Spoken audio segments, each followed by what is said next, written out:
very much for being here at Mary Ward House today. It's a great pleasure to see everybody here for the launch of this themed review on learning disability health and care services. This review is really important to me as a social worker. Social work with adults with learning disability, there's a research gap in terms of what people's needs are, crucially in terms of what we can do to make people's lives better.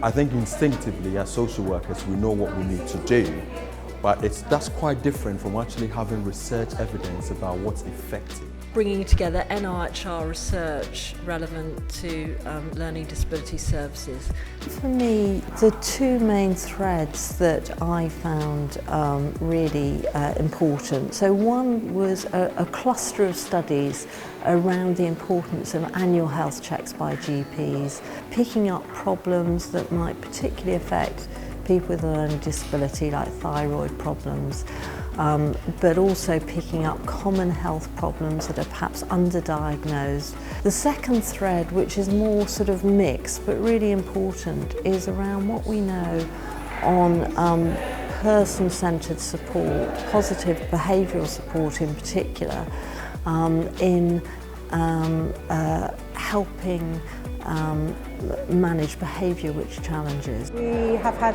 decades of learning disability related research, and to be honest there's been very little change in the lives that people are leading, and so I think for the NIHR to pull this NIHR funded research together to explore what we know, what this research has told us, and also what gaps remain is hugely important.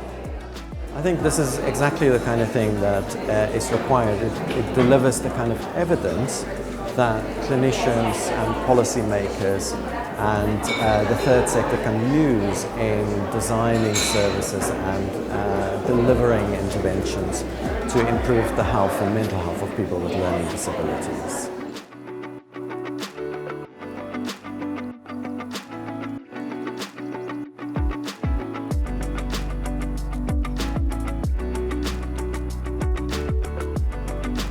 What we're going to do now is just go round each of the tables and ask for the headline takeaway piece from each table, if that's okay. We also had a discussion about the difference in evaluations of positive behaviours. Certainly the health checks kind of caught the imagination of many of the people around the table, as well as the issues of implementation. So in terms of why you might find different results in one study compared to another.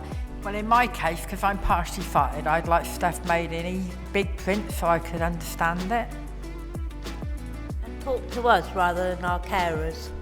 I think the review was really useful, the reflection points at the end of each section, to sort of raise questions to think about, and also to sort of like try and work out where should our research efforts go. I think it's such a useful exercise. Instead of just having this broad whole facing the learning disability research arena, we now have focused questions to think about and work with people to produce good funding applications.